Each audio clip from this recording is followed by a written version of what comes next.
Hello दोस्तों, कैसे हैं आप। उम्मीद है आप सभी खुश होंगे और खुशहाल होंगे। स्वागत है आपका मेरे YouTube channel the study page पे। मैं आदित्य स्नेह और आज हम हिंदी मधु पाठमाला 8 का पाठ 1 भविष्य करेंगे। तो चलो दोस्तों शुरू करते हैं। किस भांति जीना चाहिए, किस भांति मरना चाहिए, सो सब हमें निज पूर्वजों से याद रखना चाहिए। पद चिन्ह उनके यत्न पूर्वक खोज लेना चाहिए। निज पूर्व गौरव दीप को बुझने न देना चाहिए। तो दोस्तों यहाँ पे ये बताया गया है कि हमें किस भांति जीना चाहिए, किस भांति मरना चाहिए। हमें इस बात को पूर्वजों से सीखना चाहिए और जो पद चिन्ह है उन पूर्वजों के उन्हें यत्नपूर्वक खोज लेना चाहिए। वह निज पूर्व गौरव दीप यानी इतनी हमारी पूर्वजों से जो हमारी जो इज्जत है उससे गौरव दीप को बुझने नहीं देना चाहिए। आओ मिले सब देश बांधव, हार बनाकर देश के साधक सब बने सब प्रेम के, सुख शांति में उद्देश्य के। यानी यहाँ पे बोला गया है कि हम सभी मिलकर देश बांधव, हार बनकर देश के साधक बने सब प्रेम से, सुख शांति में उद्देश्य के। क्या सांप्रदायिक भेद है एक मिटा सकते हो अहो, बनती नहीं कि एक माला विविध सुमनों की कहो। तो दोस्तों इसका अर्थ है कि हम सब जितने भी देश के अलग अलग जाति धर्म के लोग हैं वे सभी मिले और देश को एक हार बनाकर देश को बांधे और साधक हम सभी साधक बने प्रेम के, सुख शांतिमय के उद्देश्य से। और क्या यहाँ पे सांप्रदायिक भेद से एकता मिट सकती है क्या कहो, बनती नहीं क्या एक माला अलग अलग सुमनों की कहो। प्राचीनों की नवीन रूढ़ियाँ छोड़ो हो जो बुरी, बनकर विवेकी तुम दिखो हंस जैसी चतुराई। प्राचीन बातें ही भली है यह विचार अलीक है, जैसी व्यवस्था हो जहाँ वैसी व्यवस्था ठीक है। तो दोस्तों इसका अर्थ है कि जो प्राचीन और नवीन, तो प्राचीन का मतलब पुराना होता है और नवीन का मतलब नया, और रूढ़ियों का मतलब आदत होता है। तो प्राचीन हो या नई रूढ़ियाँ हमें उन्हें छोड़ देना चाहिए। यानी प्राचीन हो या नवीन रूढ़ियाँ जो कि बुरी है, प्राचीन या बुरी आदतें जो कि बुरी है, हमें उन्हें छोड़ देना चाहिए और बनकर विवेकी यानी हमें बनकर बुद्धिमान दिखानी है, हमें हंस जैसी चतुराई, और हमें और सिर्फ अच्छी रूढ़ियों का ही पालन करना है। प्राचीन बातें ही भली है यह विचार अलीक है, जैसी व्यवस्था हो वहाँ वैसी व्यवस्था ठीक है। यानी ये जो प्राचीन बातें ही भली है यह विचार अलीक है, तो अलीक का यानी है मतलब झूठ है। जो प्राचीन बातें ही भली है यह विचार झूठ है। जैसे कि कई प्राचीन रूढ़ियाँ हैं जो कि बुरी, जैसे दहेज का दान करना शादियों में। अगली लाइन, जैसी अवस्था हो वहाँ व्यवस्था ठीक है। यानी जहाँ पे जैसी अवस्था यानी जहाँ पे जैसी अपनी जो चीज़ें मतलब जैसे सिस्टम है उससे वैसी ही व्यवस्था ठीक है। मुख से न होकर चित्त से देश रागी बनो, है सब स्वदेशी बंधु उनके दुख भागी हो सदा।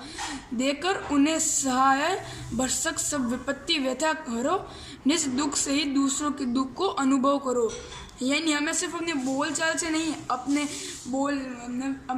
जो शरीर के ढंग है, हम जो काम करते हैं उन सभी चीज़ों से हमें देशानुरागी यानी देशभक्त होना चाहिए।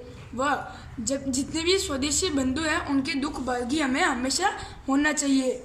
उन्हें हमें सहायता देनी है जितनी हम दे सकते हैं, ताकि उनकी सभी विपत्ति हम हर सके। और हमने जो निज दुख सहे उन्हीं को दूसरों के दुख के बराबर समझकर उन्हें अनुभव करना है, वह उनका साथ देना है। यही थी हमारी कविता दोस्तों, और इस कविता के कवि है श्री मैथिली शरण गुप्त। तो चलिए दोस्तों अब हम एक्सरसाइजेस पे आते हैं। पहला क्वेश्चन, बताइए हमें जीने की कला किससे सीखनी चाहिए। तो दोस्तों यहाँ पे आंसर है कि हमें जीने की कला पूर्वजों से सीखनी चाहिए। सेकंड, कविता में विविध सुमनों की माला से क्या तात्पर्य है। तो दोस्तों इसका आंसर है विविधता में एकता। विविधता में एकता।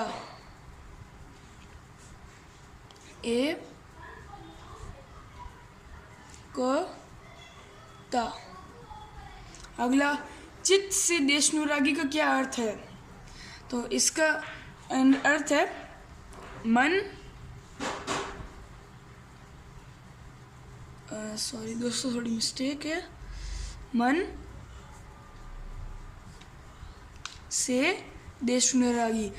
दोस्तों को बता दूं कि देशानुरागी का मतलब होता है देशभक्त। मन से देशभक्त।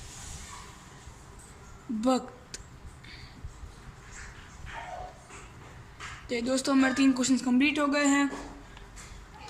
बाद में यहाँ पे ये लिखिए क्वेश्चन से, इसमें पहला क्वेश्चन है, कवि प्राचीन या नवीन रूढ़ियों क्यों छोड़ना चाहता है?